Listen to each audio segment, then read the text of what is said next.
You already lost the room. You just don't know it yet. That sentence isn't meant to scare you. It's meant to wake you up. Because right now, at this very moment, the way you speak is either opening doors for you or quietly closing them. And most people never figure out which one is happening until it's too late. Think about the last time you walked into a meeting, a conversation, or a room full of people and felt invisible. Not because you weren't smart, not because you didn't have something valuable to say, but because when you opened your mouth, something got lost between your brain and their ears. You spoke, and the room kept moving like you never said a word. That feeling, that quiet sting of being overlooked, it's not about your intelligence. It's not about your experience. It's about one thing and one thing only: how you communicate. Here's what nobody tells you: the leaders you admire, the ones who walk into a room and instantly command attention, who say something and people lean in. They weren't born that way. They learned a set of skills that the vast majority of people will never discover. And by the time you finish reading this, you'll not only know what those skills are, you'll feel the shift beginning inside you already. But first, let me ask you something uncomfortable. When was the last time someone truly listened to you? Chapter 1. The communication gap nobody talks about. Let's be real with each other for a second. You've probably read a book or two about communication. Maybe you've sat through a workshop, watched a few videos, taken some notes, and still you walk into important conversations and feel like something's missing. Like there's a version of you that knows what to say, but can't quite get it out the right way. Like your words don't carry the weight you want them to carry. You're not alone in that feeling. In fact, that gap, the space between what you mean and what people actually receive, is one of the most common and most painful experiences in professional and personal life. And yet, almost nobody talks about it directly. We talk around it. We say things like, "I'm just not a people person," or "I'm more of an introvert," or "I'm better in writing." But those are just comfortable stories we tell ourselves to avoid looking at the real issue. The real issue is this: most of us were never taught how to communicate like a leader. We were taught how to communicate like students, to answer questions, to not interrupt, to raise our hand and wait.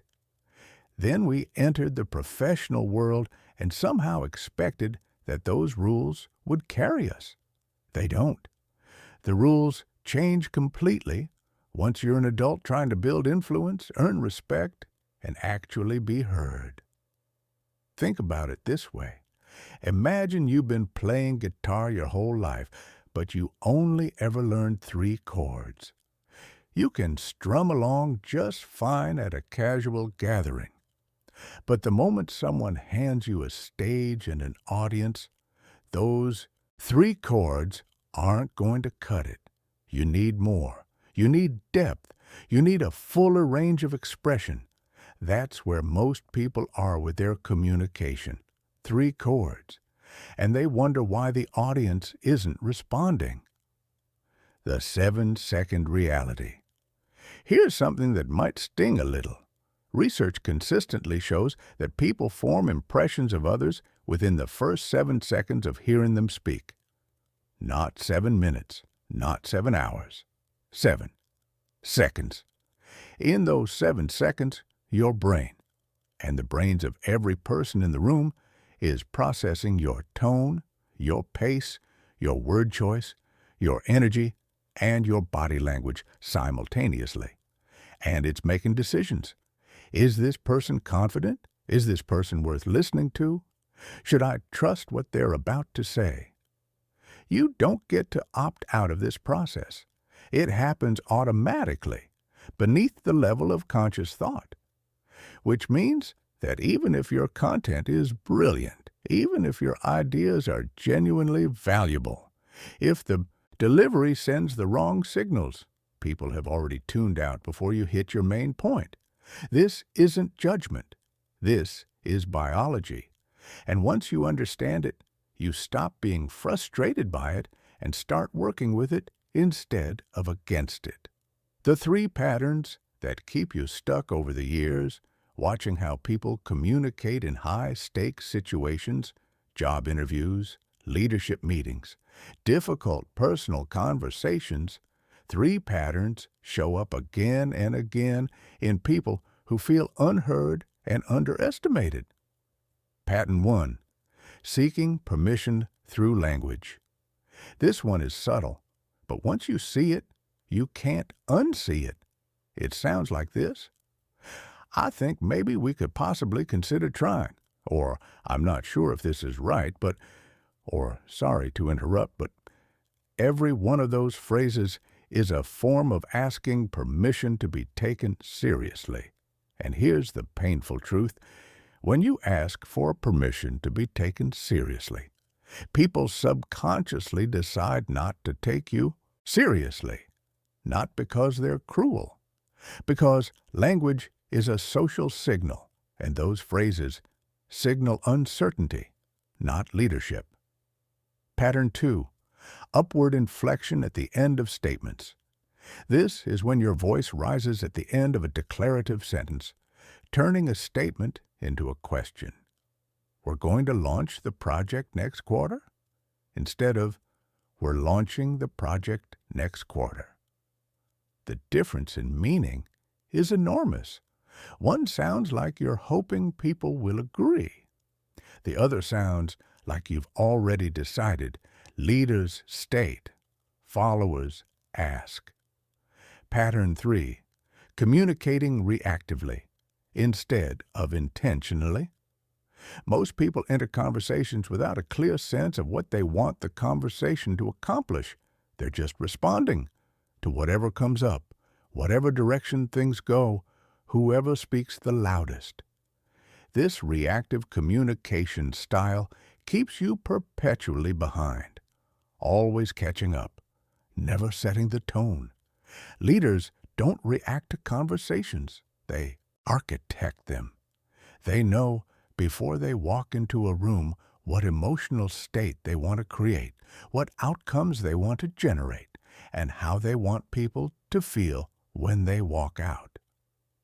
The shift that changes everything. Here's the encouraging part, and I mean this genuinely, not as empty motivation. Every single one of these patterns is learnable, not just intellectually learnable, where you nod your head and understand the concept. Neurologically learnable, where your brain actually rewires itself to default to new patterns. Your brain is not fixed. This is one of the most liberating discoveries in modern neuroscience, the concept of neuroplasticity. Your brain can form new pathways at any age. The patterns you've been running on autopilot for years can be interrupted, redirected, and replaced with new ones. But, and this is important, it doesn't happen by reading alone. It happens through conscious, deliberate practice, through catching yourself mid-sentence and choosing a different word, through pausing before you speak and asking, what do I actually want this moment to create? That's the shift. From unconscious reaction to conscious creation. From hoping people listen to making the kind of communication that earns attention, and that shift starts right now. Why most people never make the change. Before we go deeper, let's talk honestly about why most people stay stuck in weak communication patterns even when they know better. It's not laziness. It's not lack of intelligence. It's something more human than that. It's the fear of being judged. When you start communicating with more authority, more certainty, more directness, Some people will notice. Some will respond differently to you. Some might even push back because confident communication disrupts the social equilibrium that followers unconsciously maintain together. And that can feel scary. It can feel like you're being arrogant or pretentious or too much. But here's what you need to hear. There is a difference between arrogance and authority. Arrogance is about making yourself bigger by making others feel smaller. Authority is about creating clarity, direction, and confidence in a room, which actually makes everyone around you feel safer and more capable, not less. The leaders who truly command respect aren't the loudest people in the room. They're often the calmest, the most deliberate, the most intentional with every word they choose. That's what we're building here, not a persona, not a mask. A deeper, more authentic version of your voice, one that carries weight, earns trust, and genuinely moves people. Are you ready to go further? The 5 pillars of a voice that commands respect. Let's talk about something that most communication advice completely skips over. Most tips you'll find out there are surface level. Make eye contact. Speak clearly. Don't fidget. And sure, those things matter, but they're the paint on the wall, not the foundation of the house. If the foundation is shaky, no amount of paint makes the structure sound. What we're going to build right now is the foundation, the deep structure underneath everything else, the psychological and neurological pillars that determine whether your voice carries weight or gets lost in the noise. I call these the 5 pillars of a voice that commands respect, and I want you to think of them not as rules to memorize, but as instruments in an orchestra. Each one is powerful on its own, but when they all play together, that's when something extraordinary happens. That's when people stop what they're doing and genuinely listen. Pillar 1. Speak in certainties, not possibilities. Close your eyes for a second and think about the last leader who genuinely moved you. Maybe it was someone at work. Maybe it was a mentor, a coach, a public figure. Someone whose words made you feel like things were going to be okay. Like there was a plan. Like someone knew where they were going. Now ask yourself, did they communicate in maybes? Did they say things like, I think we might possibly be able to get through this if we're lucky? No, they didn't. Because that's not what certainty sounds like. And certainty is one of the most powerful emotional gifts one human being can give to another. When the world feels uncertain, the person who speaks with grounded reasoned certainty becomes a lighthouse. People don't follow lighthouses because they're the brightest thing around. They follow them because in the middle of fog and waves, lighthouses don't move. They're reliable, steady.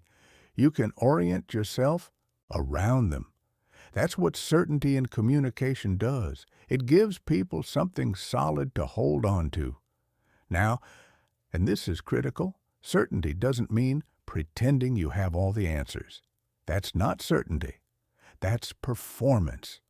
Real certainty comes from doing the work, thinking through the scenarios, knowing your material deeply enough that you can speak from a place of genuine conviction rather than manufactured confidence.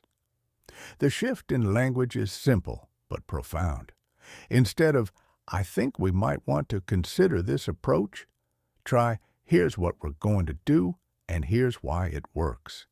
Instead of, hopefully this will turn out okay, try, we're going to face challenges, and here's exactly how we'll handle each one. Feel the difference? One invites doubt. The other creates calm. Start noticing this week, in your emails, your conversations, your texts, how often you soften your language unnecessarily, Not because the situation is genuinely uncertain, but because you're unconsciously trying to protect yourself from being wrong. That self-protection habit is quietly eroding your authority every single day. Pillar 2.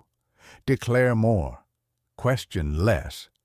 Here's a pattern that shows up constantly in people who feel chronically underestimated at work or in relationships. They turn their opinions into questions. They turn their expertise into suggestions. They turn their leadership into requests. Do you think maybe we should try a different approach? What if we went this direction instead? Would it be crazy to consider changing the timeline? These questions aren't inherently wrong. Asking questions is powerful. We'll talk about that extensively in a later chapter. But there's a difference between asking questions to gather information and asking questions to avoid taking a position. When you consistently phrase your ideas as questions, especially when you already know the answer, you train the people around you to see you as someone who needs validation rather than someone who provides direction. Leaders take positions. They make declarations, and then they back those declarations up with logic, data, and genuine conviction. Here's what that sounds like in practice.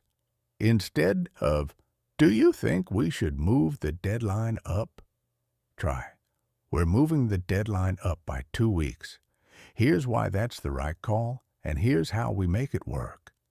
Instead of, "Would it make sense to give the team more autonomy on this?" Try, "I'm giving the team more autonomy on this project. I've thought through the risks, and I'm confident it's going to accelerate our results." Notice something important. Declarative communication isn't about being bossy or dismissing others' input. After your declaration, you absolutely invite feedback, collaboration, and adjustment. But you lead with a position. You set a direction, and then you refine together. That one shift from question-based to declaration-based communication will change how people experience you more than almost anything else you do. Pillar 3. Your emotional state is everyone's emotional state. This one is personal, and I want you to sit with it for a moment before moving on. Think about a time when someone walked into a room, a boss, a parent, a teammate, and within 30 seconds, the entire atmosphere shifted. Maybe they were stressed and suddenly everyone felt tense. Maybe they were calm and somehow the anxiety in the room just settled. Maybe they were excited and their energy became contagious before they even said a full sentence. That wasn't coincidence. That was emotional contagion, one of the most well-documented phenomena in social psychology. Human beings are wired to mirror the emotional states of the people around them, especially those in positions of perceived authority or influence, which means that as a communicator or as someone who wants to lead, influence, and genuinely connect, your emotional state isn't just your personal business. It's everyone's reality. You are, whether you like it or not, constantly broadcasting. The question is, what are you broadcasting?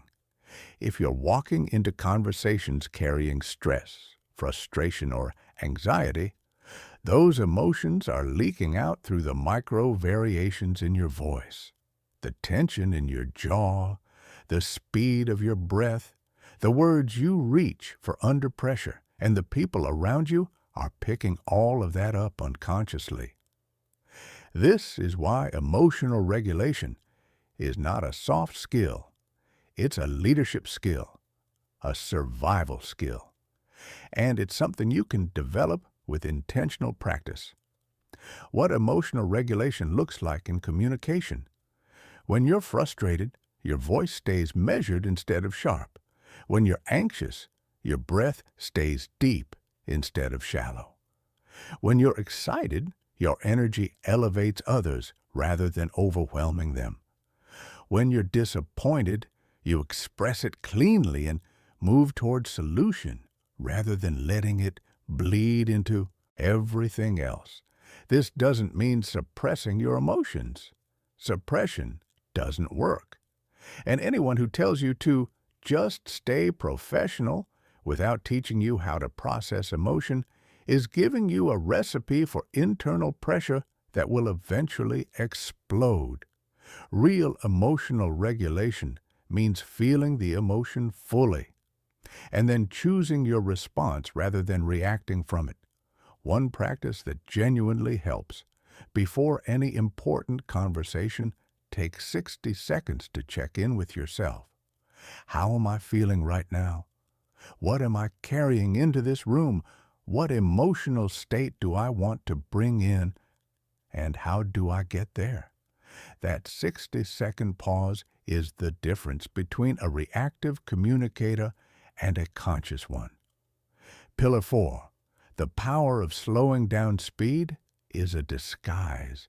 A lot of people speak quickly because somewhere along the way they learned, consciously or not, that if they talk fast enough, they'll hold attention. That if there's never a pause, nobody can interrupt. That speed signals intelligence, preparation, urgency. Here's the truth. Speed signals anxiety. When you speak quickly, your listener's brain has to work harder to keep up.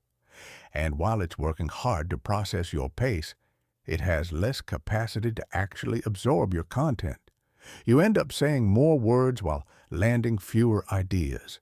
Worse, rapid speech triggers a subtle but real sense of unease in the listener. Something in their nervous system registers, this person is in a hurry, which means something might be wrong. It's a primal response, and it undermines the very authority you're trying to establish. Leaders speak more slowly than most people expect. Not painfully slowly, but with intention, with space, with the quiet confidence of someone who isn't worried about being interrupted because they trust that what they're saying is worth waiting for. And the pauses, the deliberate strategic pauses, those are where the real power lives. A pause after a key statement says, what I just said matters. Take a moment with it. A pause before answering a challenging question says, I respect this question enough to think about it properly. A pause in the middle of a tense conversation says, I'm not reacting. I'm responding. There's a difference. Start practicing this today. In your very next conversation, slow down by about 20%. Not so much that it feels theatrical, just enough to create space. Notice how the quality of attention in the room shifts when you stop racing toward your next point. The people who speak slowly and deliberately aren't slow-minded. They're confident, and confidence in communication looks like never being in a rush. Pillar 5. Every word should earn its place. This is the pillar that separates communicators from great communicators. Most of us use a lot of words. We fill silence with filler. We circle back around points we've already made. We hedge, qualify, over-explain, and generally treat language like an open buffet. Just take whatever's available and pile it on the plate. Great communicators treat language like a master chef treats ingredients. Every element is chosen deliberately, and nothing is on the plate that doesn't serve the dish. This is what I mean by value-first communication. Before you speak, you know why you're speaking. You know what value you're adding, whether that's clarity, direction, emotional support, creative energy, or practical next steps. And if you can't identify the value, you stay quiet until you can. That might sound extreme, But think about the communicators you respect most. Notice how rarely they waste words. Notice how when they do speak, you lean in because experience has taught you that what they're about to say is worth hearing. That reputation is built one conversation at a time. Every time you choose a precise word over a vague one, every time you cut 3 sentences down to one without losing the meaning. Every time you stop mid-thought because you realize what you're about to say isn't actually serving anyone. Filler words, the ums, the likes, the you-knows, the sort ofs. These aren't just verbal tics. They are signals. They signal that you're processing in real time without preparation, that you're not quite sure where you're going, that you haven't fully committed to the idea you're expressing. Eliminating them isn't about sounding perfect. It's about sounding present. And presence, genuine, full, deliberate presence in a conversation, is one of the rarest and most magnetic qualities a human being can have. When the 5 pillars come together, here's what happens when you integrate all 5 of these pillars into the way you communicate. People start treating you differently, not because you've changed your personality, but because you've changed the signals you're sending. You speak with certainty, so people feel safe following your lead. You make declarations, so people know where you stand. You regulate your emotions, so the room stays grounded when things get tense. You slow down, so people actually absorb what you're saying. And every word you choose has purpose, so people learn that listening to you is always worth their time. This isn't about becoming someone you're not. It's about letting the most capable, most intentional version of yourself come through, clearly, consistently, and powerfully. That version of you has always been there. These pillars just give it a foundation to stand on. Chapter 3, The Art of Saying Nothing and Meaning Everything. Let me tell you something that took me a long time to truly understand. The most powerful moment in any conversation is often the one where nobody is speaking. That probably sounds counterintuitive. We live in a world that rewards output. More words, more content, more noise. We're conditioned to believe that if we're not talking, we're not contributing. That silence is a gap to be filled, a weakness to be covered, a sign that we don't have enough to say. But spend time around genuinely powerful communicators, the kind of people who walk into rooms and immediately shift the atmosphere. And you'll notice something remarkable. They're not the ones talking the most. They're the ones who, when they do speak, make every word land with precision. And they've mastered something most people never learn: strategic silence. Not awkward silence, not the silence of someone who doesn't know what to say, but the deliberate, confident, intentional use of quiet as a communication tool, one that, in the right moment, carries more weight than any sentence ever could. Why silence terrifies most people?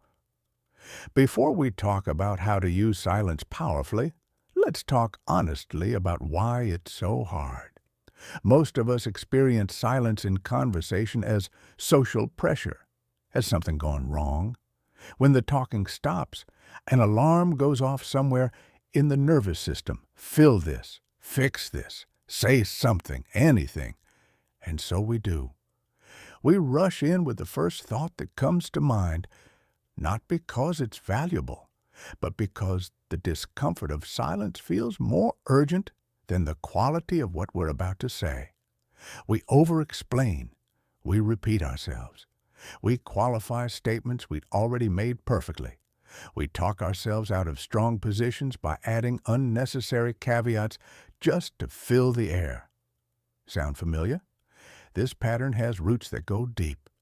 For many of us, silence in childhood meant something was wrong. Tension in the room, a conversation about to go badly, disapproval from someone whose opinion mattered. Our nervous systems learn to associate silence with danger, so we learn to prevent it. But here's the reframe that changes everything. Silence isn't the absence of communication. It's a form of communication, and in the hands of someone who knows how to use it, it might be the most sophisticated form there is. What silence actually communicates. When you're comfortable with silence, when you don't rush to fill it, when you can sit in it without visible discomfort, you send a set of very specific signals to everyone around you. You signal that you don't need constant validation, that you're not performing, that you're not anxious about being interrupted or forgotten, that you trust your own thoughts enough to take time with them before speaking. These signals read, at a deep psychological level, as authority. Think about it from the other direction. Have you ever been in a negotiation, a conversation, or a difficult discussion where the other person seemed completely unrattled by silence? Where they asked a question and then just waited, without fidgeting, without rephrasing, without rushing to soften the ask? That composure is almost magnetic. It creates a kind of gravity in the room, and it puts the other person, the one who is uncomfortable with the silence, in a position where they feel compelled to fill it, often with more honesty, more vulnerability, more information than they originally planned to share. Silence creates space, and space in human interaction is where real things happen. The 5 strategic applications of silence. Let's get practical. Here are 5 specific ways to use silence deliberately, not as a passive absence of words, but as an active communication choice. Application 1. The post-statement pause. You've just made an important point. You've said something meaningful, something that deserves to land fully before the conversation moves on. Most people immediately follow their key statement with more words, elaborating, explaining, qualifying, because they're nervous the point didn't hit hard enough. But that follow-up rush is exactly what dilutes the impact. Instead, say the thing, then stop. Let 3 to 5 seconds pass before continuing. Those 3 to 5 seconds feel like an eternity from the inside. From the outside, they feel like gravity, like weight, like someone who is completely confident in what they just said and isn't scrambling to defend or soften it. That pause says, without words, what I just told you matters. Sit with it. Application 2. The question-response gap. Someone asks you a difficult question. Maybe it's challenging your position. Maybe it's testing your knowledge. Maybe it's designed to throw you off balance. Your instinct is to respond immediately, because a fast response feels like confidence, right? Wrong. A fast response to a complex question actually signals reactivity, not intelligence. It signals that you were already prepared for the question, which means you might be performing rather than thinking. Or worse, it signals that you didn't really consider the question carefully before answering. Try this instead. When a meaningful question lands, pause for 3 to 7 seconds before responding. During that pause, actually think. Not perform thinking. Actually do it. What happens is remarkable. The quality of your answer improves significantly, and the other person experiences you as someone who takes their question seriously, who considers before speaking, who respects the conversation enough to be present in it. That is extraordinarily rare, and it is extraordinarily powerful. Application 3. Strategic non-response. This one takes courage. Sometimes the most powerful response to a provocative comment, a manipulative question, or an attempt to destabilize you is simply nothing. No defense, no counter-argument, no visible reaction at all. Just a calm, steady look that says, "That didn't land the way you hoped it would." When someone tries to provoke you and you engage, even calmly, even intelligently, you give them what they wanted. You confirm that their words had power over you. But when you choose not to take the bait, when you simply let their provocation sit in the air without picking it up, you send an unmistakable message. I don't need to defend myself from that because I'm not threatened by it.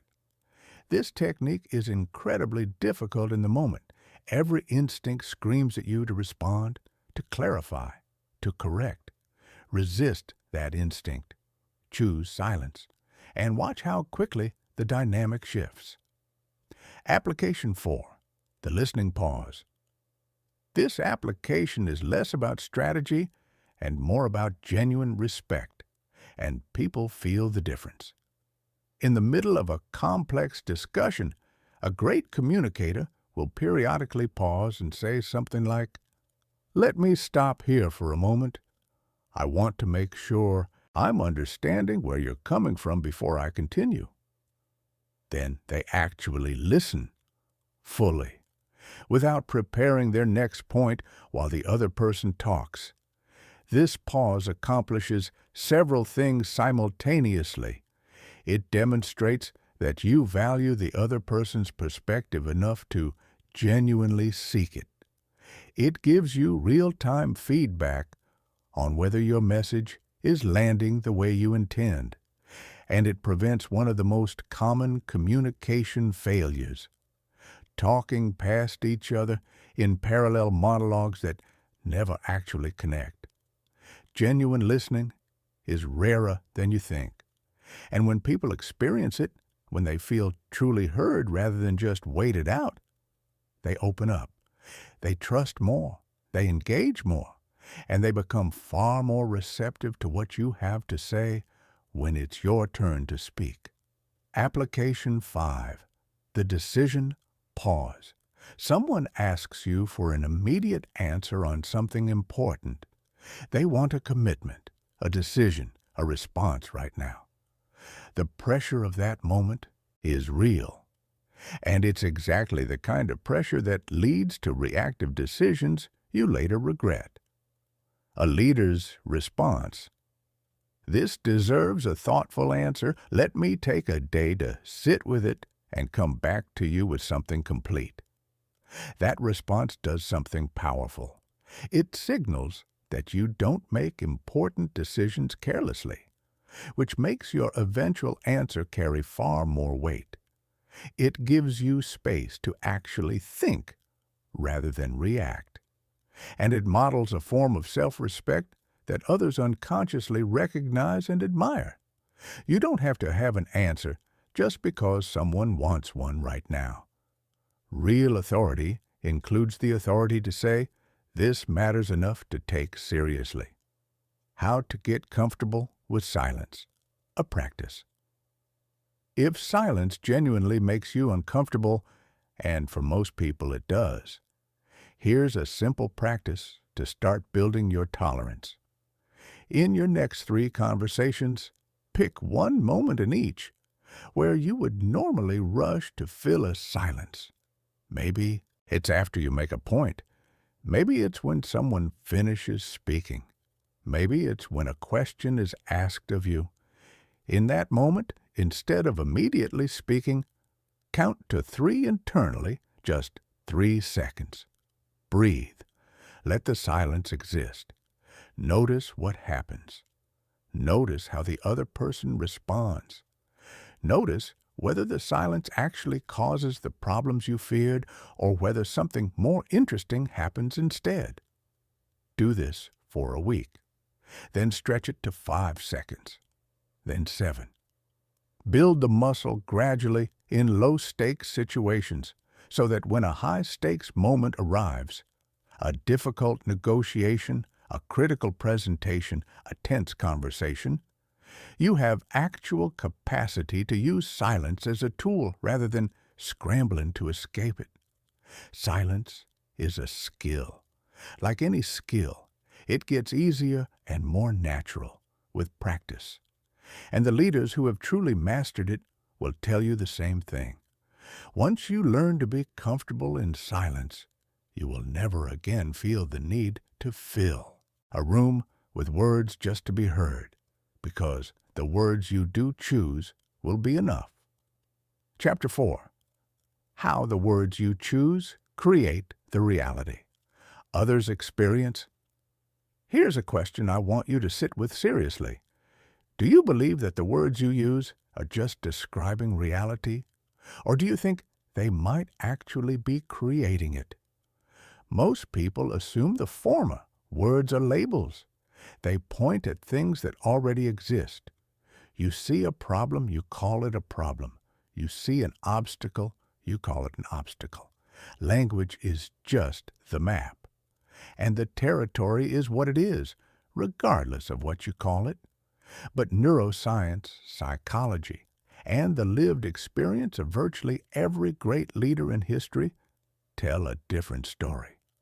Language doesn't just describe reality. It shapes how reality is perceived. And perception, for all practical purposes, is reality.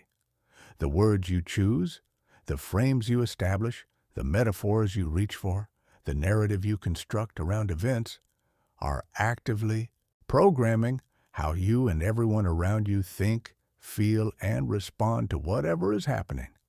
Not hypothetically, not metaphorically, literally, neurologically, in real time.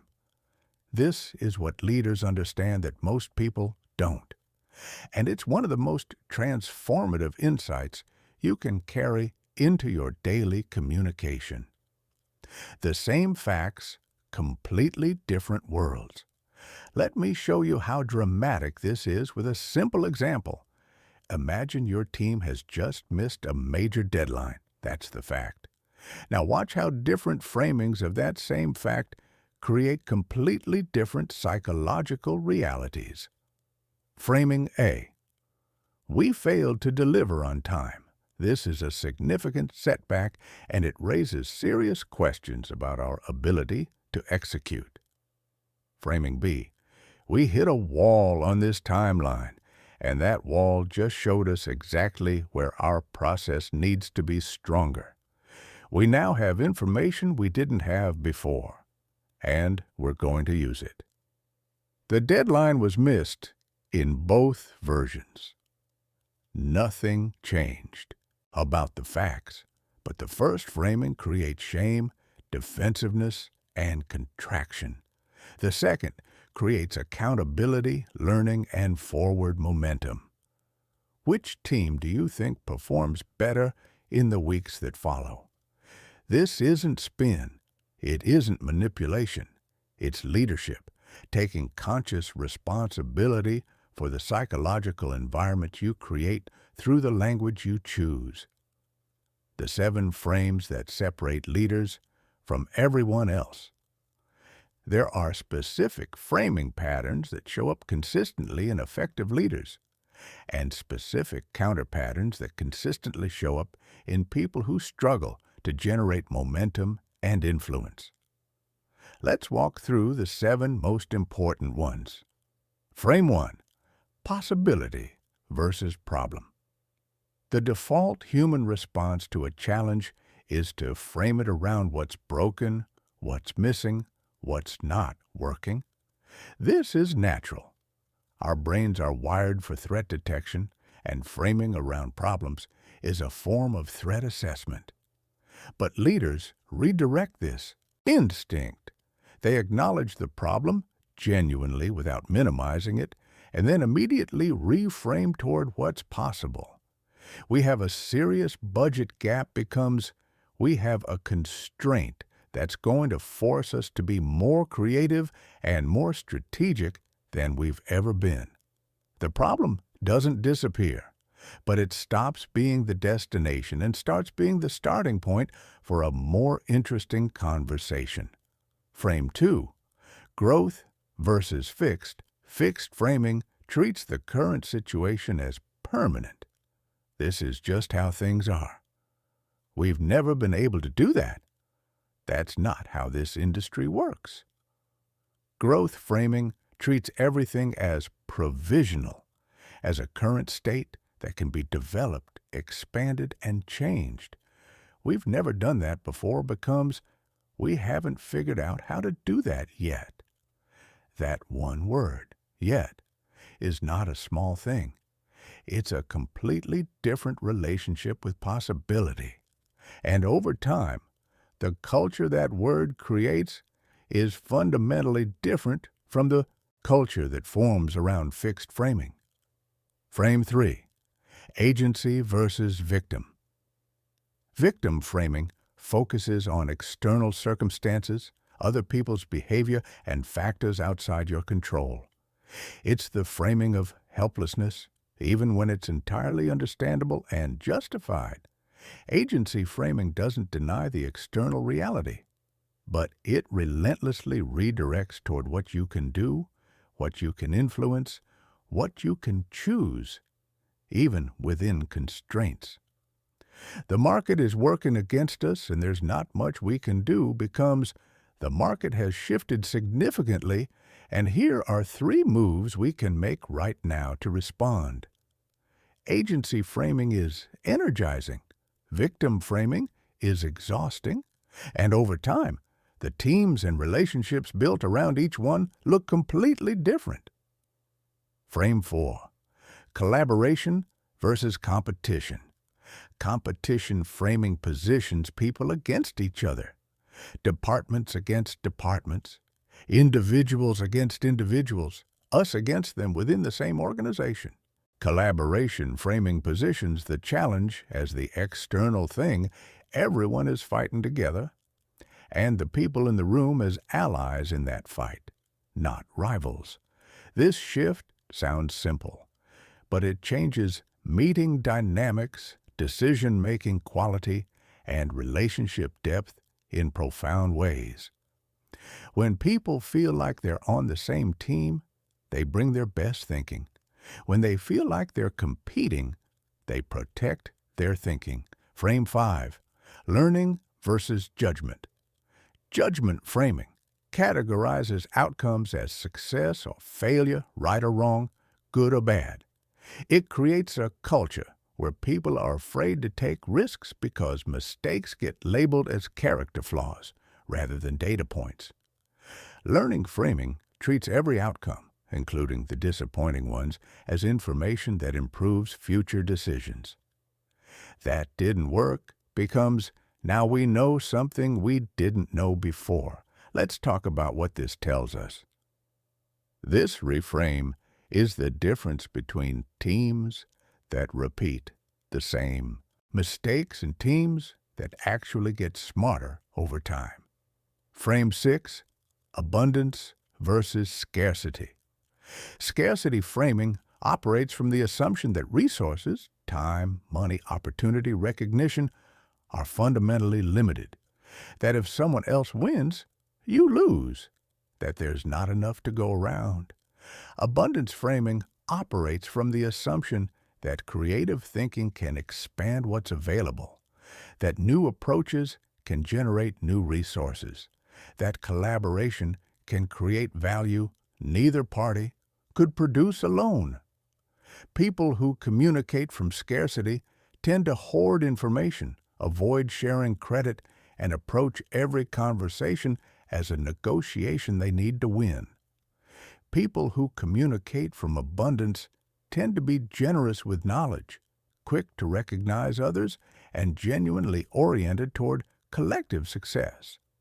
And paradoxically, the abundance framers tend to accumulate far more influence and opportunity over time, because generosity is magnetic in a world full of scarcity. Frame 7. Value versus cost. Cost framing focuses on what must be given up invested, or risked. Value framing focuses on what will be created, gained, or made possible. Both are honest.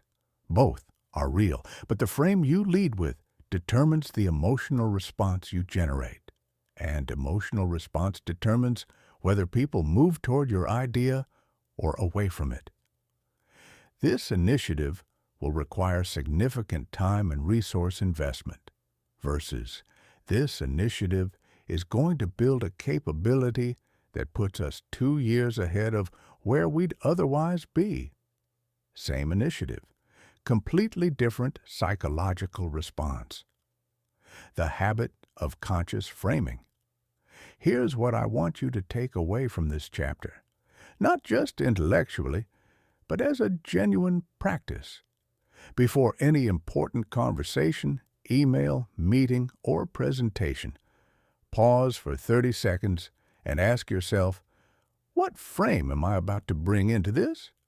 Is it the frame that serves this situation? Is it the frame that creates the emotional environment I want? Or am I just defaulting to whatever feels most automatic? That 30-second pause is leadership, not the meeting itself, not the presentation. The moment before, when you consciously choose the lens through which you're going to show others what's possible. Because here's the truth that ties this whole chapter together. People don't just need information. They need a way of making sense of the information. They need a frame. And if you don't provide one, consciously, intentionally, skillfully, they'll build their own, often from fear, often from habit, often from the most pessimistic interpretation available. Leaders provide better frames, not because reality is perfect, but because the story we tell about reality determines what we do next. And what we do next is everything. Chapter 5. The Real Science of Influence. Why logic alone never works. Let's start this chapter with something that might genuinely surprise you. You've probably spent a significant portion of your life trying to persuade people with logic, with facts, data, well-constructed arguments, carefully laid out reasoning. And you probably noticed, with a mix of confusion and frustration, that it doesn't always work, that sometimes the most logical argument in the room gets ignored, while a far less rigorous position wins simply because of how it was communicated. That's not unfair. That's not irrational. That's human. Here's the truth that changes everything about how you approach influence. Every decision a human being makes is, at its core, an emotional decision. The logic comes after. The data gets processed through the filter of how someone already feels about the situation, the idea, and the person presenting it. This isn't a flaw in people. It's not a sign of weak thinking. It's the result of millions of years of evolutionary design. Your emotional processing system is faster, more holistic, and in many ways more sophisticated than your conscious analytical mind. It evaluates complex situations. Is this person trustworthy? Does this feel right? Is this aligned with who I am? In fractions of a second, long before your logical brain has had time to weigh the evidence. What this means for you, practically, is this.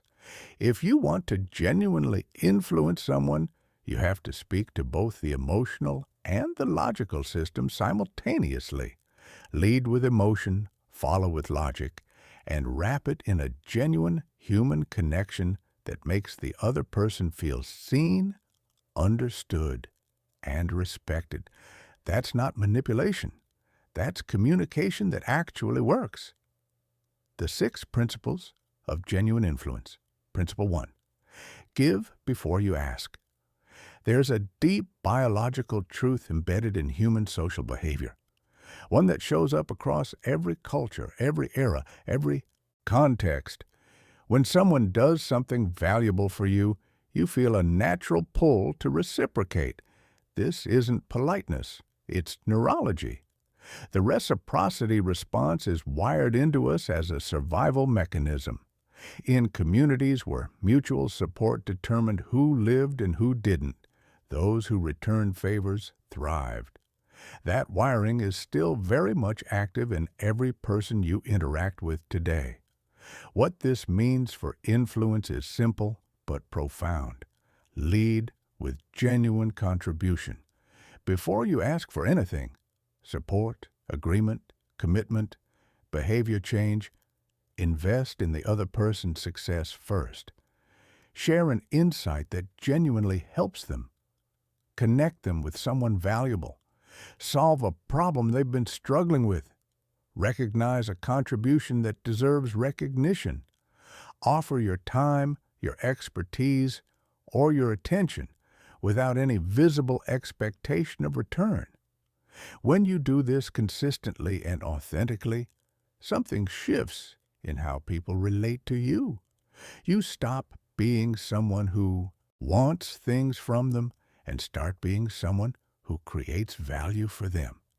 And when you eventually do make a request, when you do need their support or their agreement, they feel genuinely inclined to give it. The key word is authentically. Transactional generosity, giving specifically in order to get, with an internal ledger tracking what you're owed. People sense that. It creates obligation, not goodwill. Real influence comes from real contribution, offered without strings, driven by genuine interest in the other person's success. Principle 2. Let others see themselves in the story. One of the most powerful influence tools available to you is also one of the most underused: social proof from relevant sources. When you want someone to take a particular path, adopt a new approach, change a behavior, commit to a decision, one of the most effective things you can do is show them that people like them have already walked that path and succeeded. Not famous people, not abstract statistics, people they can actually identify with. Several teams and organizations similar to ours have implemented this approach and reduced their onboarding time by about a third. Is far more persuasive than any abstract explanation of why the approach is theoretically sound. Why? Because when people see themselves reflected in an example, something relaxes in them. The unknown becomes familiar. The risk becomes manageable. The path becomes walkable because someone they relate to has already walked it. When you're making a case for something, always ask yourself, whose experience can I bring into this conversation that would help this person see themselves in the outcome I'm describing? Principle 3. Be honest about the clock. Humans are biologically wired to prioritize opportunities that feel time-sensitive.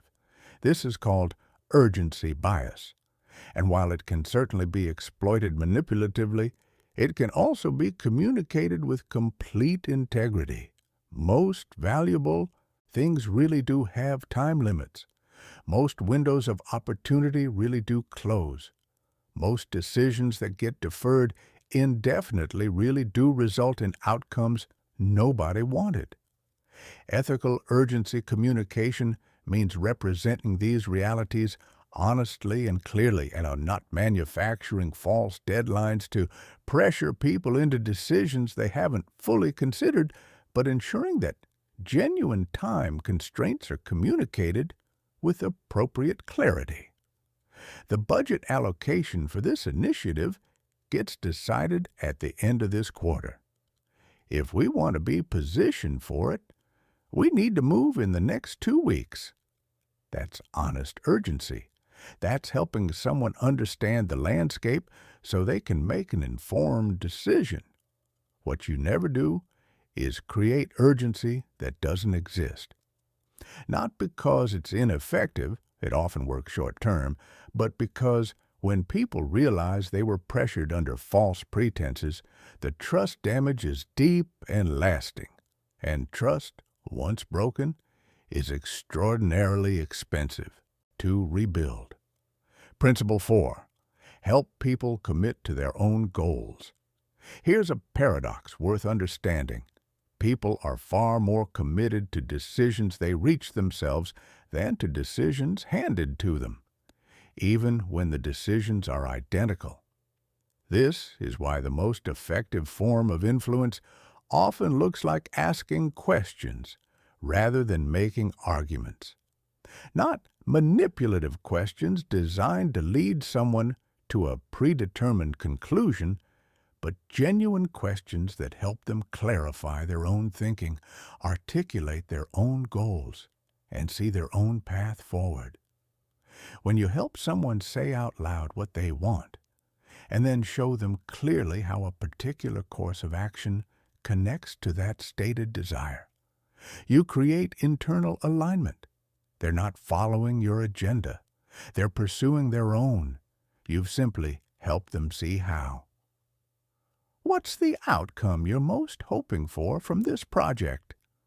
And then later, here's why I think this approach is the most direct path to exactly that outcome. That structure, draw out their goal, connect your proposal to it, is one of the most consistently effective influence patterns available, and it works because it's built on genuine respect for the other person's autonomy rather than pressure on their compliance. Principle 5. Demonstrate competence consistently over time. Authority can't be announced. It can only be accumulated through repeated demonstrations of genuine expertise, sound judgment, and reliable follow-through. Every time you make a prediction and it proves accurate, you earn authority. Every time you offer a perspective that turns out to be valuable, you earn authority. Every time you say you'll do something and then actually do it, especially when it was inconvenient, especially when it would have been easy to let it slide, you earn authority. And every time you speak beyond your genuine knowledge without acknowledging the limits of what you know, you lose it. The most influential communicators are not the ones with the most impressive credentials or the most polished delivery. They're the ones whose words have a track record behind them, whose judgment has been tested and proven over time, whose recommendations are taken seriously because experience has shown that their recommendations are worth taking seriously. This kind of authority takes time. It can't be rushed or manufactured, but it also can't be taken away because it's built on real evidence that lives in other people's memories and experiences of you. Build it deliberately, protect it fiercely, and never sacrifice it for short-term persuasion. Principle 6. Be someone people. Actually, like this one sounds almost embarrassingly simple, but its impact on influence is enormous and consistently underestimated. People are more open to being influenced by people they like, by people who feel genuine, who show real interest, who remember things, who find common ground, who treat them with warmth and respect. This isn't a weakness in human nature, it's a reasonable heuristic. We're more likely to trust the judgment of people we have positive experiences with. What this means, practically, don't skip the human part of communication. Don't go straight to business. Don't treat every interaction as a transaction to be optimized. Ask how people actually are. Remember what they told you last time. Acknowledge the personal dimension of professional situations. This doesn't require performing warmth you don't feel. It requires developing genuine curiosity about the people you interact with, their challenges, their aspirations, their perspective on the world. When you're actually interested in people, they feel it. And when they feel it, everything else becomes easier. Chapter 6. The conversations most people avoid, and why that's costing them everything. You know the conversation I'm talking about. The one you've been putting off. The one that keeps surfacing in the back of your mind at inconvenient moments. During your commute, in the shower, in the quiet before sleep. The one you've rehearsed 100 times internally, but can't quite bring yourself to actually have. Maybe it's with your manager about something that's been affecting your work and your sense of self-worth for months. Maybe it's with a team member whose behavior is damaging the group, but everyone is quietly tolerating. Maybe it's with someone you care about deeply, where a misunderstanding has been slowly calcifying into distance. Whatever it is, you're avoiding it, and the avoidance is costing you more than the conversation would. Here's the thing about difficult conversations that most people misunderstand. The discomfort of having them is almost always smaller than the cost of not having them. The conflict you avoid doesn't disappear. It goes underground, where it grows, festers, and eventually surfaces in forms that are far messier and more damaging than the original conversation would have been. Leaders have the conversations other people avoid, not because they enjoy conflict, most don't, but because they understand that unaddressed tension is a form of disrespect to the other person, to the relationship, and to the possibility of something better. The 5 frameworks for navigating difficult conversations framework. 1. Prepare your internal state first. Before you think about what you're going to say, before you draft talking points, before you plan your opening line, you need to honestly assess where you are emotionally. Are you angry, hurt, defensive, carrying resentment that's been building for weeks? If yes, that's completely understandable.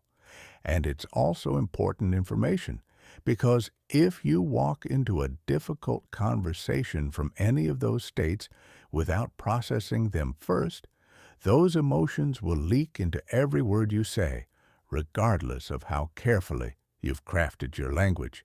Your emotional state going into the conversation is the single biggest determinant of how the conversation goes.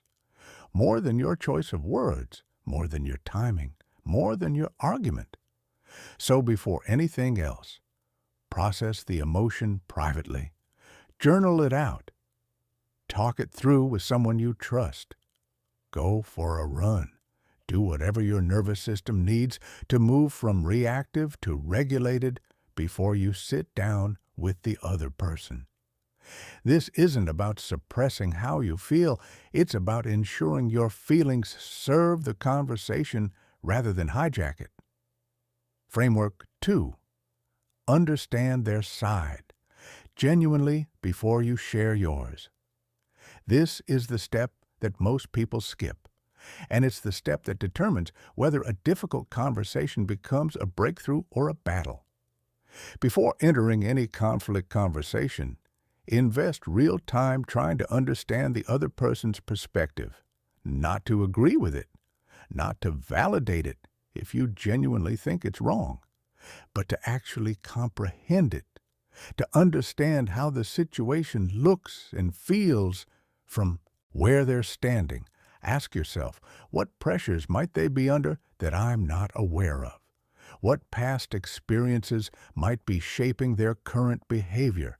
What legitimate concern might be underneath the thing that's frustrating me? How might my own behavior have contributed to this situation in ways I haven't fully acknowledged? This isn't weakness. This is intelligence. Because when you walk into a conversation already holding a genuine understanding of the other person's reality, you skip the longest and most painful part of most conflicts. the part where both people are just trying to be heard before they can hear anything else. When people feel understood, truly, not performatively understood, they relax. Their defensiveness drops.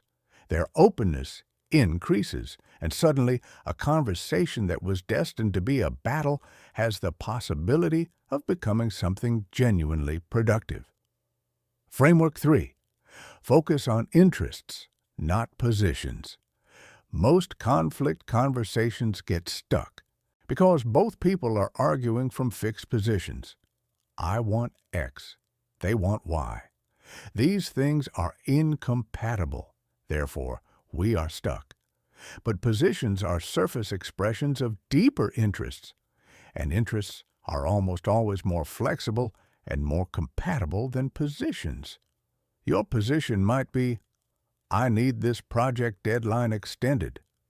Their position might be, the deadline cannot move. From a position standpoint, you're at an impasse. But underneath your position, your interest is, I need enough time to do quality work without burning out my team. And underneath their position, their interest might be, I need to be able to promise the client that we're on track. When you surface these underlying interests and talk about them directly, suddenly there are multiple possible solutions that weren't visible when you were just arguing positions. Maybe the deadline can flex by 1 week if you provide an interim update that gives the client confidence. Maybe certain deliverables can be staggered so the client sees progress on the most critical piece on time. The magic happens when you stop asking who's right and start asking what do we both actually need here, and how do we find a path that serves both of those needs. Framework 4. Own your part without over-apologizing. When conflict exists, there is almost always something on both sides. Some contribution, however small, that you made to the situation.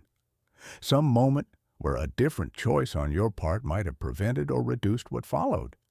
Acknowledging that contribution, genuinely, specifically, without defensiveness, is one of the most disarming things you can do in a difficult conversation. Not, I'm sorry if you felt that way, which is not actually an acknowledgement at all.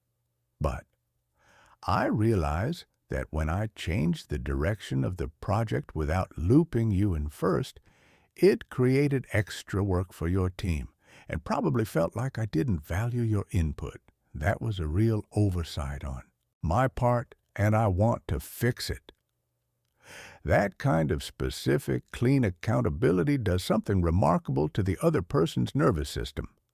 It signals that you're not there to win. You're there to understand and to improve. And that signal, more than any argument or carefully crafted point, opens the door to genuine resolution. Framework 5. Aim for the future, not the past. Most difficult conversations get trapped in the past. In relitigating what happened, who did what, who was more wrong, who deserves more blame. And while some of that processing is necessary, people need to feel heard before they can move forward. The goal is always to eventually redirect toward the future. What needs to be true going forward for both of us to feel good about how we're working together? That question shifts the entire frame of the conversation, from backward-looking judgment to forward-looking design, from who was wrong to what we build next. Leaders in difficult conversations always have one eye on the exit, not to rush to it prematurely, but to know where they're headed. The exit isn't the end of the conflict. It's the beginning of something better. And getting there requires the courage to stay in the discomfort long enough to actually resolve what needs resolving, rather than stopping at the first moment of temporary relief that still leaves everything fundamentally unaddressed. Chapter 7. Getting everyone moving in the same direction. Here's a misconception worth dismantling directly. Consensus does not mean everyone agrees. If you've been waiting for unanimous agreement before moving forward on a decision, a direction, an initiative, you may be waiting forever. And in the meantime, momentum dies. Opportunity closes. The people who are ready to move get frustrated and disengage. Real consensus means something different. It means everyone has been genuinely heard, everyone understands why a decision was made, and everyone is willing to commit to supporting it, even if they personally would have chosen differently. That's a completely achievable standard, and reaching it consistently is one of the most practically valuable leadership communication skills you can develop. The 5 principles of building real consensus. Principle 1. Clarify the decision architecture before the discussion starts. Most unproductive meetings fail, not because the people in them are incapable, but because nobody defined what kind of decision was being made before the discussion began. Is this a decision where you're seeking input before deciding alone? A decision that requires everyone's agreement? A decision that's already been made and you're now communicating? A brainstorm where everything is on the table? When people don't know what role they're playing in a decision process, they bring the wrong energy. Some people fight for positions they think need to be decided when the decision was never theirs to make. Others hold back valuable input because they assume the decision is already made. Others spend 90 minutes discussing nuance when what was needed was a simple go or no-go. 5 minutes at the start of any important discussion, clearly defining the decision type and who has final authority, prevents hours of confusion and frustration. Do that work every time. Principle 2. Actively create space for every voice.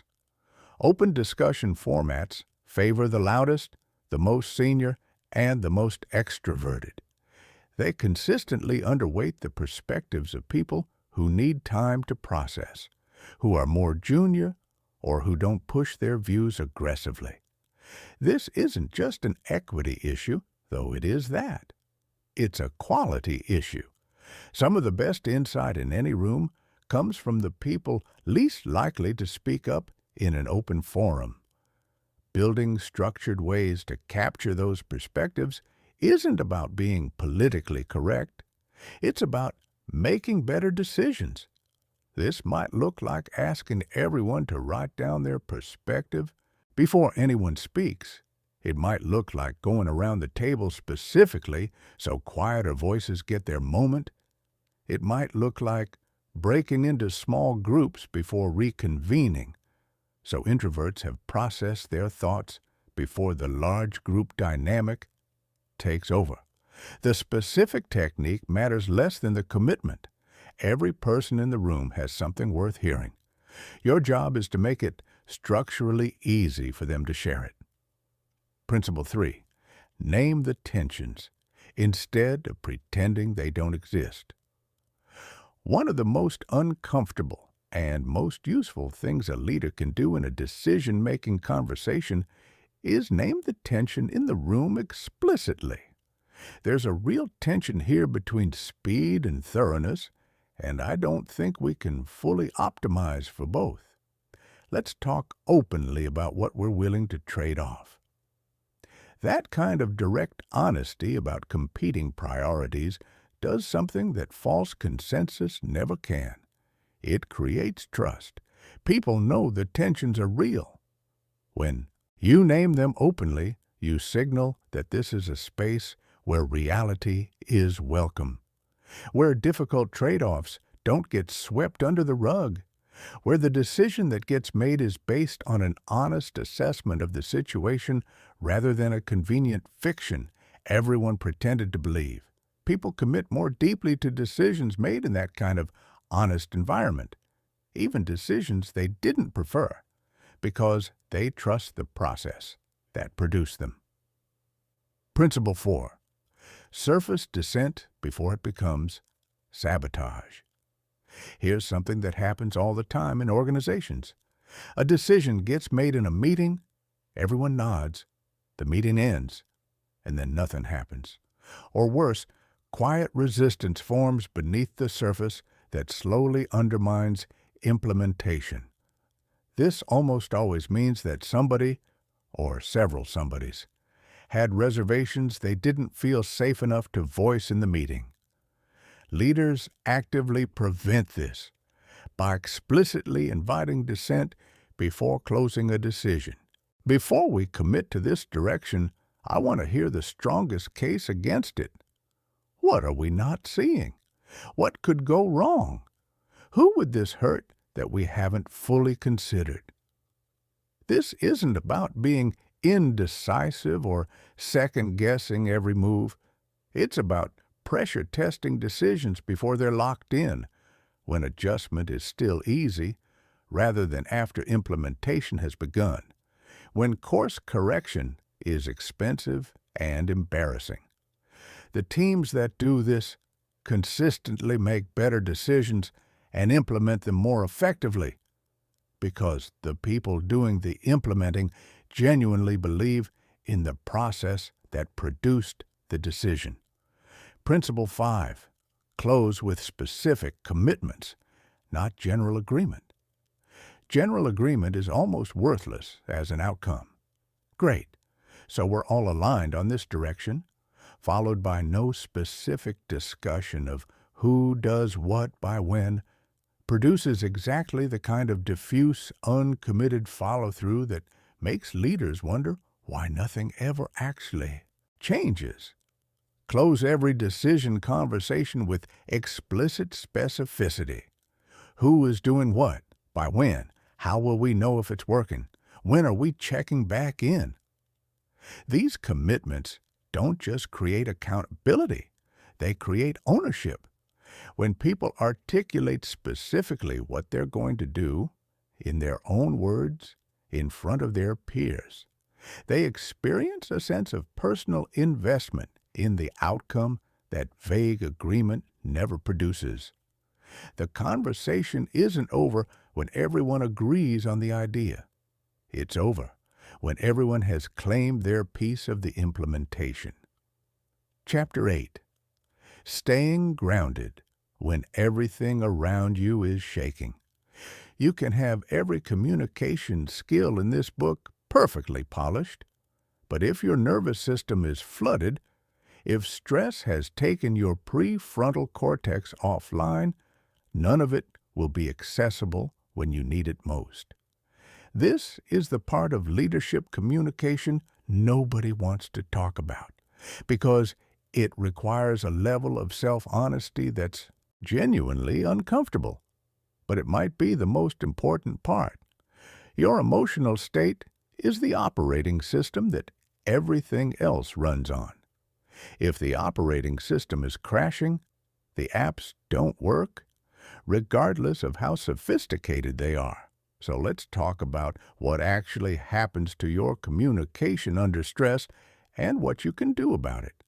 What stress does to your communication.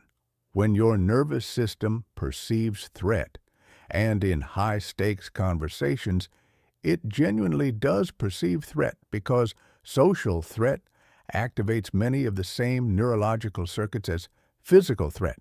A predictable cascade of changes occurs. Your thinking narrows. You lose access to creative problem-solving and nuanced judgment. Your language becomes more absolute.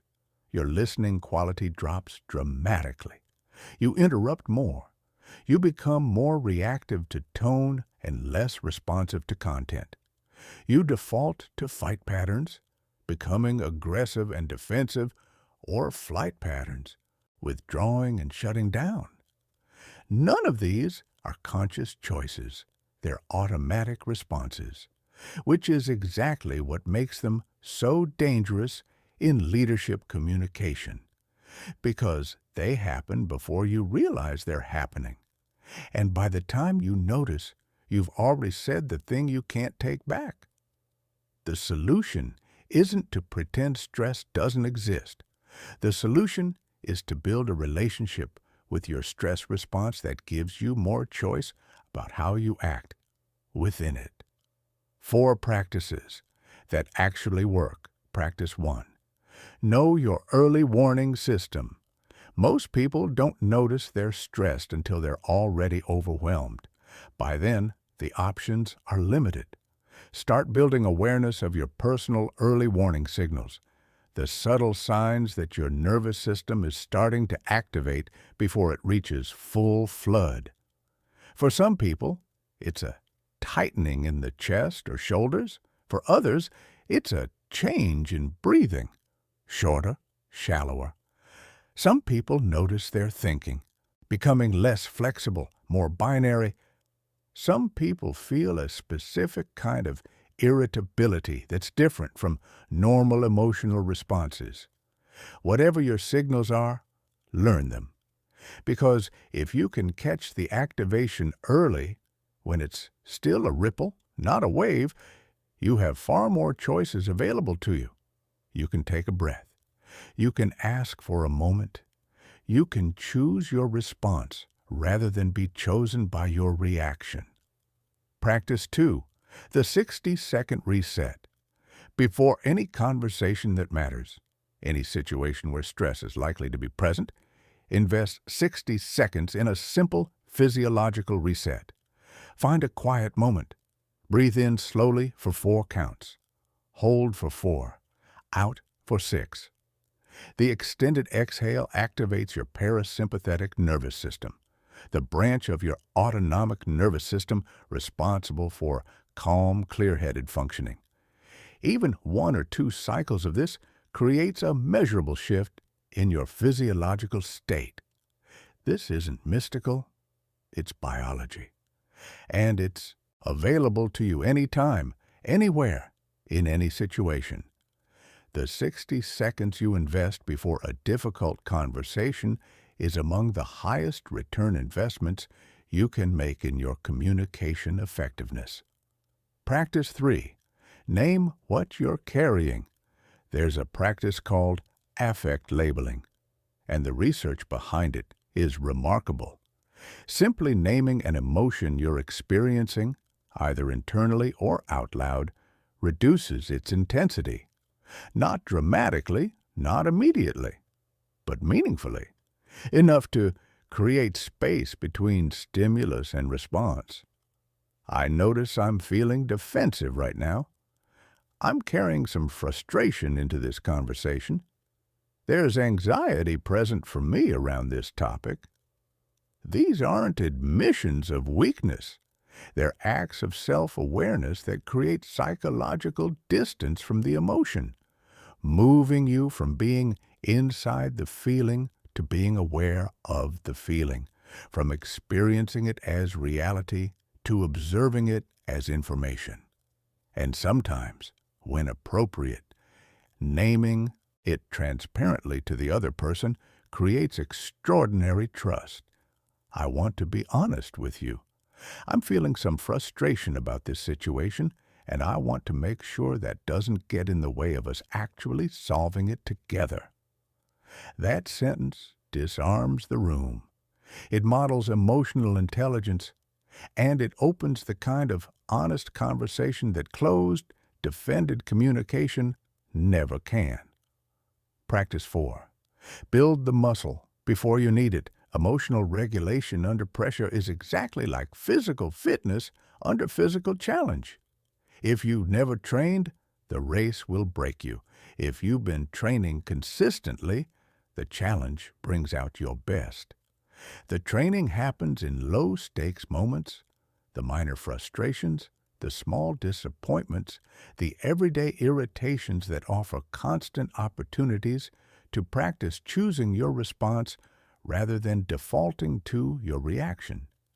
Every time you catch yourself about to snap and pause instead. Every time you feel defensive, and choose curiosity instead. Every time the emotion rises and you breathe through it rather than into it, you're building the neural capacity that will be available to you when something genuinely difficult arrives. The goal isn't to never feel stressed. The goal is to never be controlled by stress, to remain, even in the most challenging moments, the person in the room who is most capable of thinking clearly, speaking precisely, and creating the conditions for something good to happen. That capacity is built slowly, through consistent practice, over time, and it is absolutely one of the most valuable things you can develop as a human being who wants to lead. Chapter 9. Painting a future people want to walk into. There's a difference between telling people what needs to happen and making them want to make it happen. That difference is vision. And before you dismiss the word as corporate jargon, as something reserved for CEOs and keynote speakers, I want you to consider something. Every relationship you've ever deepened, every team you've ever energized, every person you've ever genuinely motivated was the result of vision communication.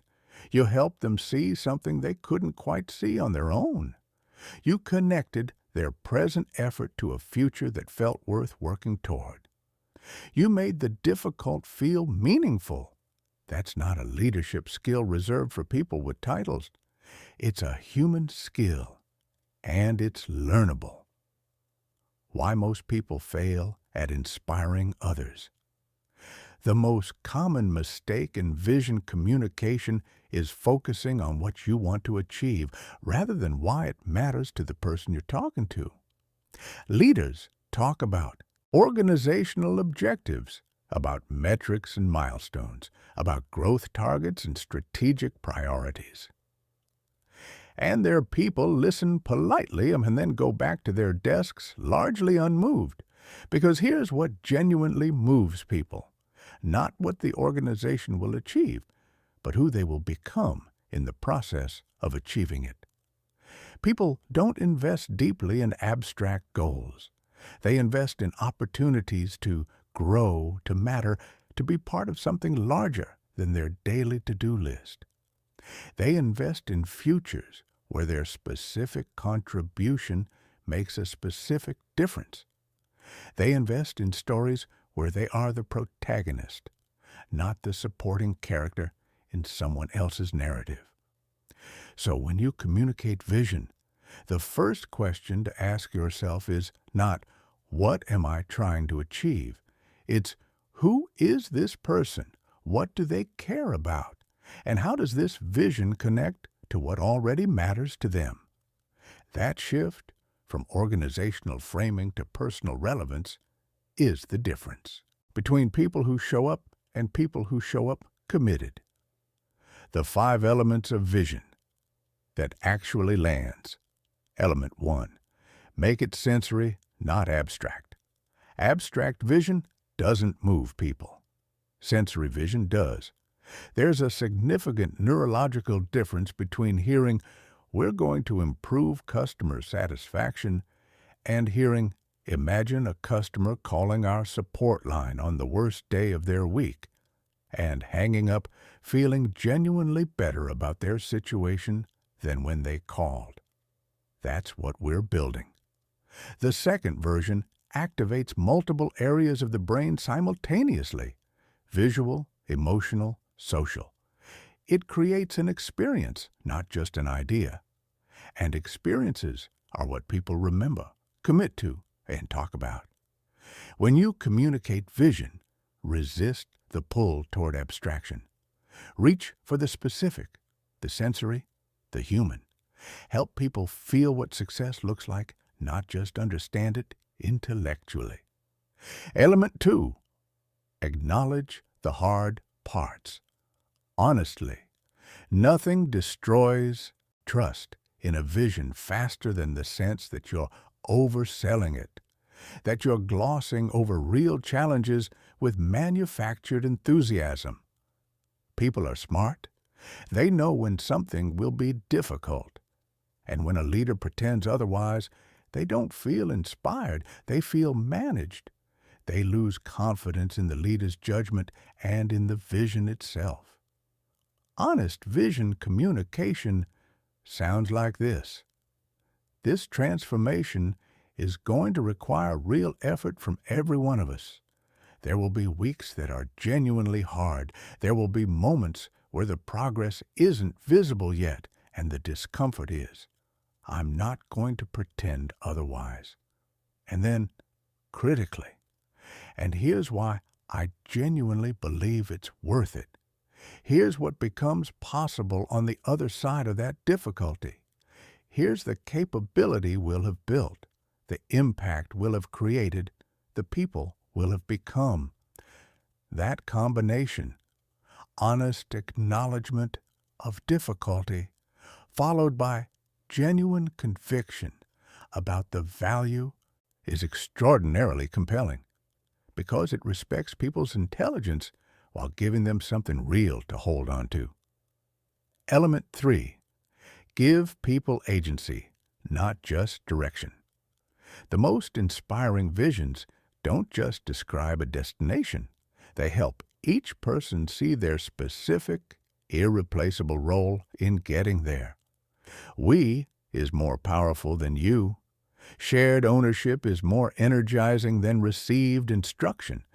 And the person who understands exactly how their particular contribution fits into the larger story, who can see the direct line between what they do every day and what becomes possible as a result, is a fundamentally different kind of contributor than the person who simply follows instructions.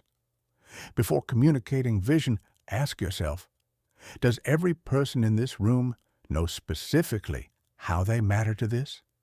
Can each of them see themselves in the story I'm telling? If the answer is no, the vision isn't finished yet. Element 4. Connect to values, not just goals. Goals describe what we want to achieve. Values describe who we want to be in the process of achieving it. People sustain effort through difficulty not because the goal is attractive.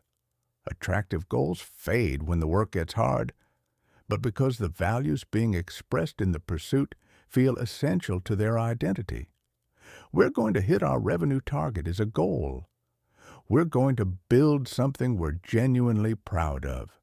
Work that reflects our actual best thinking, done with real integrity, that serves people in ways that matter. That's a value statement. And value statements are what people return to when things get hard. Know the values of the people you're leading. Connect your vision explicitly to those values, and then watch how differently people relate to the work. Element 5. Celebrate the steps, not just the summit. Long-term vision creates a particular kind of fatigue when the finish line stays distant and the daily grind stays present.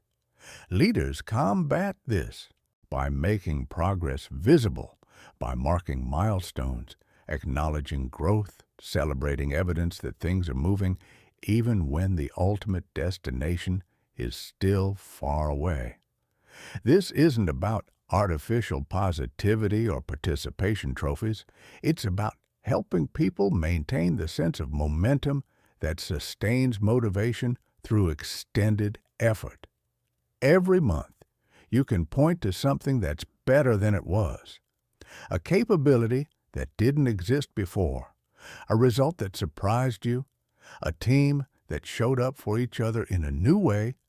Is a month where people don't lose faith in the direction they're moving. Make the progress visible. Celebrate it specifically and genuinely, and keep pointing toward what becomes possible next. Chapter 10. When things go wrong. Communicating through crisis. At some point, something will go wrong, maybe significantly wrong. A project will fail, a decision will backfire, an external event will disrupt everything you've carefully built. And in that moment, when everything feels uncertain and the people around you are looking to you for cues about how serious this is and how confident they should feel about resolution, your communication will either become the solid ground people stand on or another source of instability. This is where leadership communication is truly tested. And the leaders who pass this test do so not because they have all the answers, but because they've developed specific patterns that hold up under pressure. The 5 principles of crisis communication. Principle 1. Acknowledge first. Explain later. When something goes wrong, the instinct is often to wait, to gather all the information, understand the full picture, have a complete explanation ready before saying anything publicly. Resist that instinct. In the absence of communication, people fill the vacuum with their worst assumptions. Silence reads as either ignorance or dishonesty, and the trust damage from perceived dishonesty is far greater than any awkwardness from saying, here's what we know right now, here's what we don't know yet, and here's how we're responding before you have the complete picture. Communicate early and often, even when your information is incomplete.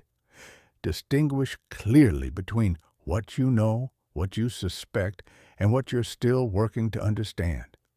That distinction, that transparency about the limits of your current knowledge, is itself a form of trustworthiness. Principle 2. Own what's yours to own. When mistakes contributed to the crisis, say so, clearly, without hedging, without the passive constructions that technically acknowledge fault while actually deflecting it. Not, mistakes were made. Not, in hindsight, the approach could perhaps have been different. But, I made a call that didn't work out the way I intended. Here's what I was thinking at the time. Here's what I missed. And here's what I'm doing differently going forward. This kind of clean accountability is rare, and it is magnetic. Not because people enjoy watching others take responsibility for failures, but because it signals something about your character that no success story can. It signals that you can be trusted to tell the truth, even when the truth is uncomfortable. And that signal is worth more than protecting your ego. Principle 3. Lead with action, not just reassurance. Empty reassurance. Everything is going to be fine, without specific explanation of how or why, erodes trust faster than the crisis itself. People don't need to hear that things will be okay. They need to see specific, concrete evidence that someone is actively making things okay. Name the specific steps being taken. Name the people responsible for each step. Name the timeline for each piece of resolution.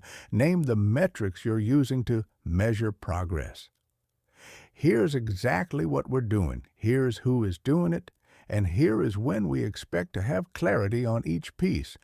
That is the kind of communication that creates calm in a crisis. Not because it removes uncertainty, but because it demonstrates active, intelligent management of it. Principle 4. Speak differently to different people. Not everyone needs the same information during a crisis. Senior decision makers need strategic overview and implications. People doing the work need clarity on their specific role and immediate priorities. Those affected externally need to understand impact on them and expected timeline for resolution. One message delivered to all of these audiences simultaneously will inevitably overwhelm some while leaving others without what they actually need. Take the time, even when time feels scarce, to adapt your communication to each audience's specific needs and concerns. This is not about saying different things to different people to manage perception. It's about recognizing that different people need different types of information to function effectively, and that leadership means providing those different things with appropriate nuance. Principle 5. Close the crisis consciously. Crises have a way of lingering in organizational culture long after the immediate problem is resolved. People stay in heightened alert. Trust remains slightly guarded. The anxiety of the acute period becomes a background hum that subtly affects every subsequent interaction. Leaders prevent this by consciously and explicitly marking the end of the crisis period. By naming what was learned, acknowledging what everyone contributed, expressing genuine appreciation for how people showed up under pressure, and clearly transitioning the conversation toward what comes next. This closure isn't a formality. It's a communication act that gives people psychological permission to come out of crisis mode, to stop bracing for the next hit, and to re-engage with full energy and trust in what they're building together. Chapter 11. The questions that change. Everything. We've talked extensively about how to speak like a leader. Now let's talk about the communication skill that most leaders, even experienced ones, consistently underutilize: asking the right questions. There's a profound insight embedded in the best leadership conversations. The most powerful thing you can often do is not provide the answer, but ask the question that helps the other person find it themselves. When you tell someone what to do, you're asking them to trust your judgment. When you ask the right question, you're developing their judgment and creating ownership of the outcome that no instruction ever produces. 5 categories of questions that actually lead. Category 1. Awareness. Questions. These questions expand how someone sees a situation, helping them notice what they've been too close to see. When you step back from this and look at the pattern over time, what do you notice? What would someone completely new to this situation see that we might be missing? What assumptions are we treating as facts that might be worth questioning? These questions don't provide answers. They create the conditions for better answers to emerge. Category 2. Assumption. Challenging questions. Many poor decisions are built on unexamined assumptions that feel so obviously true, nobody thinks to question them. What would have to be true for the opposite of our current approach to actually work? What evidence do we have for this belief versus what are we taking on faith? What are we treating as fixed that might actually be changeable? These questions create the cognitive flexibility that prevents tunnel vision and groupthink. Category 3. Possibility-expanding questions. When people feel stuck, they often can't see options that are actually available because their attention has narrowed around the constraints. If our current approach were completely off the table, what would we try? What would we do if we had twice the resources we have now? What would success look like if it looked completely different from what we're currently imagining? These questions don't require you to have the answers. They just require you to create the space where better answers can emerge. Category 4. Priority. Clarifying questions. Competing priorities create paralysis. These questions force the productive clarity that action requires. If you could only move one thing forward this week, what would create the most value? What would you be unwilling to compromise regardless of what else shifts? What's the cost of waiting another month to address this? Category 5. Action-generating questions. Insights without action are just interesting thoughts. These questions bridge the gap between understanding and movement. What's the smallest step you could take by Friday that would create real momentum? What would you need to feel genuinely confident moving forward? What support would make the biggest difference in your ability to succeed with this? The listening that makes questions work. Questions without real listening are just sophisticated interrogation. Real listening, the kind that makes people feel genuinely heard, requires something most of us find genuinely difficult: being fully present in the conversation rather than partially present while preparing what you're going to say next. Most people listen selectively. They hear the parts that confirm what they already think. They miss the parts that would change their thinking. They nod along while internally drafting their response. Full listening means letting go of your prepared response. It means being willing to be surprised. It means trusting that the right thing to say next will be available to you after you've genuinely heard what was said, not before. When people experience this quality of listening, and they feel it even without being able to name it, something remarkable happens. They say things they hadn't planned to say. They access insights they didn't know they had. They feel understood in a way that creates profound trust and genuine connection. That quality of connection is the foundation that all other communication skills are built on. Without it, even the most sophisticated techniques feel hollow. With it, even simple conversations become meaningful. Chapter 12. The presence that draws people in and how to build it. Charisma, presence, magnetism. Whatever word you use, we've all felt it from certain people. That quality of being genuinely compelling to be around. That sense that when they speak, something real is happening. That you want to stay in the conversation because it's genuinely energizing. And if you're honest, you've probably wondered whether that quality is something you either have or don't have. Whether it's a gift distributed randomly at birth to a lucky few. It isn't. Charisma, genuine, sustainable, authentic charisma, is a set of learnable behaviors that create specific psychological responses in others. When you understand what those behaviors are and practice them consistently, you become measurably more compelling to be around, not through performance, through presence.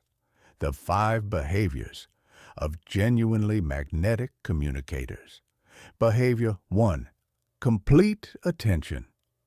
In a world of fractured attention, where most people are simultaneously present in the room and somewhere else entirely, the experience of someone's complete, undivided attention is startling, disarming, almost intimate. Put down the device. Stop preparing your next sentence. Let your full awareness rest on the person in front of you, on what they're actually saying, what they're feeling beneath the words, what they're trying to communicate that language isn't quite capturing. That quality of attention is one of the greatest gifts one human being can offer another. And it costs nothing except the willingness to be fully here. Behavior 2. Visible emotional presence. Charismatic communicators don't hide behind professional neutrality. They let appropriate emotions show. Genuine enthusiasm, real concern, authentic delight, honest disappointment.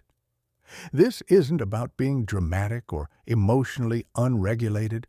It's about being visibly human, about letting people see that you're actually moved by what moves them, that you find genuinely interesting what they find interesting, that their reality lands with you rather than bouncing off a professional facade. When your emotional responses are visible and authentic, people feel less alone in their own responses. They feel permission to be real in your presence.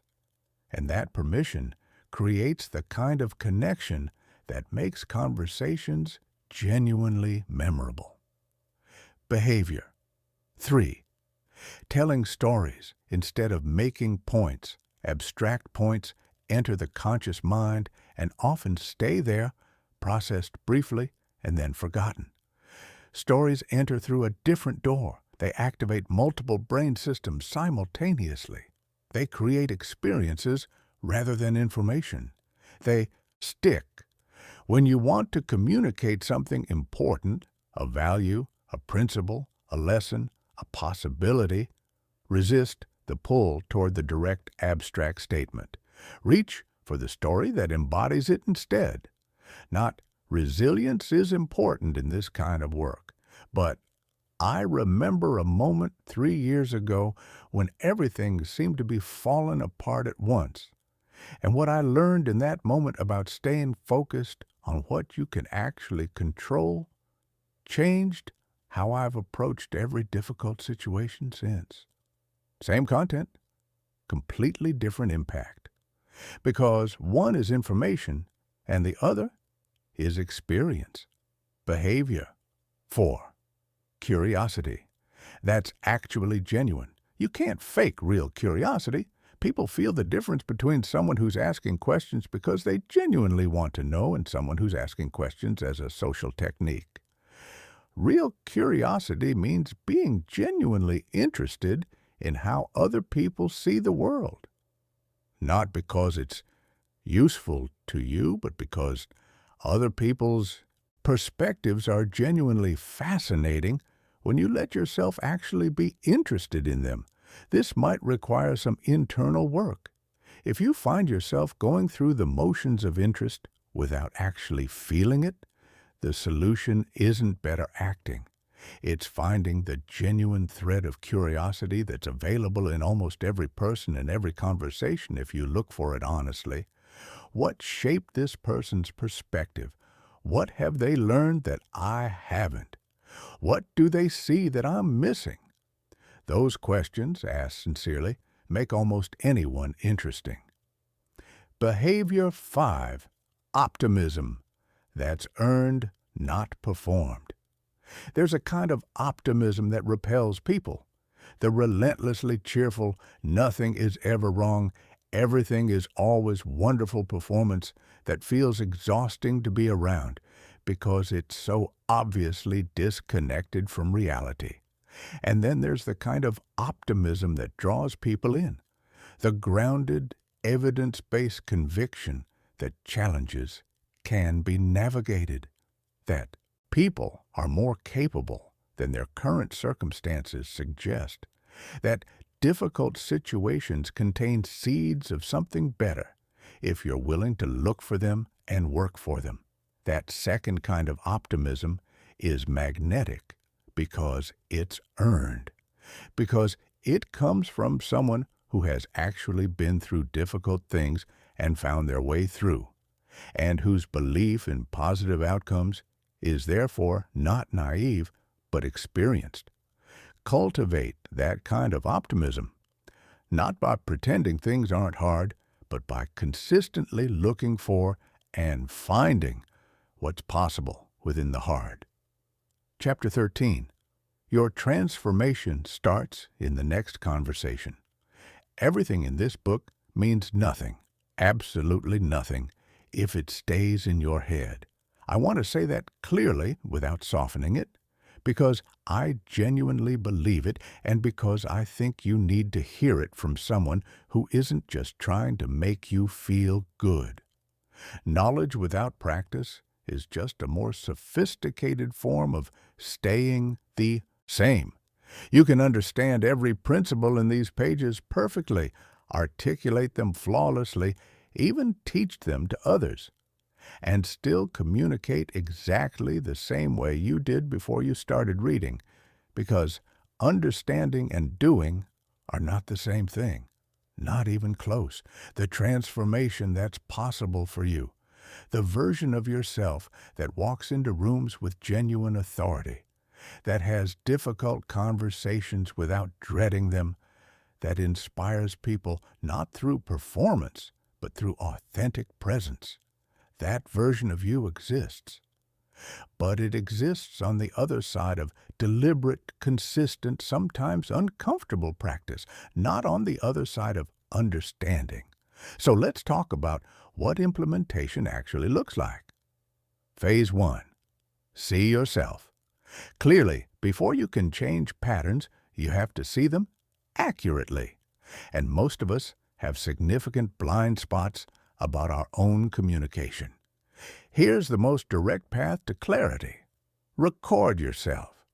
In a meeting, a presentation, a casual conversation, with appropriate permission where needed. Then watch or listen back with genuine openness.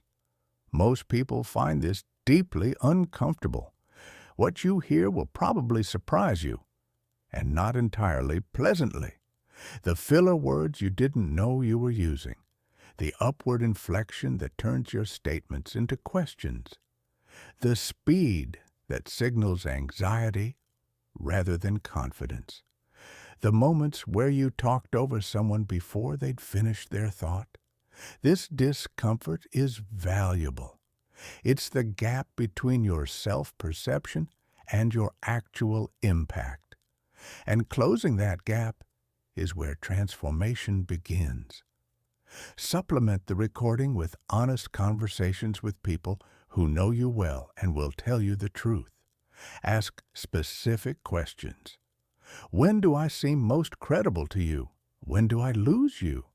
What do I do that undermines the impact of what I'm saying? Vague requests for feedback produce polite non-answers. Specific questions produce actually useful responses. Phase 2. Choose 3 things. Attempting to change everything simultaneously is the fastest path to changing nothing. Your brain has a limited capacity for conscious self-monitoring during actual conversations. If you're trying to track your pace, your word choice, your emotional regulation, your question quality, your frame selection, and your pause length all at once, you'll be so in your head that you won't be present at all. And presence, as we've established, is the foundation of everything. So choose 3, the 3 patterns that, if you shifted them, would create the most significant change in your communication effectiveness. Maybe it's eliminating permission-seeking language. Maybe it's building your comfort with silence. Maybe it's practicing emotional regulation before difficult conversations. Maybe it's asking more questions and making fewer statements. Pick the 3 that matter most for where you are right now. Focus there completely for 30 days. Then reassess and choose the next 3. This approach feels slower. It is in the short term, and it produces results that the scattered approach never does, because focused practice actually creates neural change, while scattered awareness just creates self-consciousness. Phase 3. Practice in low stakes moments. Elite athletes don't practice game-winning shots only in championship games. They practice them thousands of times in training so that when the championship moment arrives, the movement is automatic. Your communication practice works the same way. The difficult negotiation, the critical presentation, the conversation that's been keeping you up at night, those are the championship moments. You want to arrive at them with practice capacity, not untested intention. So find the low-stakes versions of the skills you're developing and practice there. Practice declarative statements in casual conversations. Practice strategic silence in low-pressure meetings. Practice asking awareness-building questions with friends and family. Practice emotional regulation when someone cuts you off in traffic or a minor inconvenience crosses your path. Every one of those small moments is a training opportunity. Every time you catch the pattern and choose differently, you're building the neural pathway that will be available to you when something genuinely important is on the line. Phase 4. Build in reflection. After any conversation that mattered, any interaction where you were genuinely trying to communicate at a higher level, take 5 minutes to reflect. Not to judge yourself harshly for what didn't go perfectly, but to learn from it honestly. What worked? What created the response you wanted? What landed differently than you'd intended? What would you choose differently next time? This reflection is where the real learning happens, not in the conversation itself. You're too busy being in it to fully observe it. But afterward, when you can see it, with some distance, and extract the lessons that accelerate your next attempt. 5 minutes of honest reflection after an important conversation is worth more than 5 hours of abstract reading about communication. Because it takes the principles out of the theoretical and grounds them in your specific, personal, lived experience. The commitment that changes everything.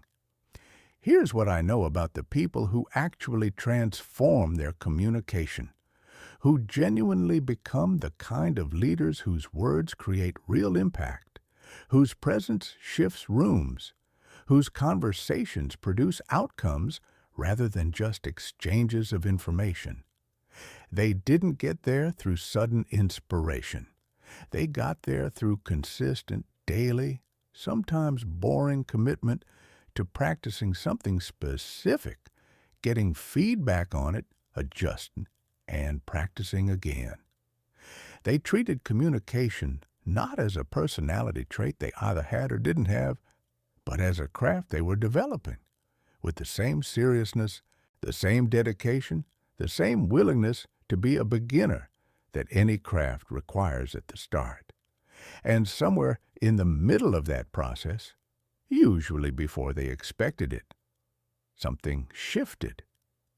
The skills that had required conscious effort started operating automatically.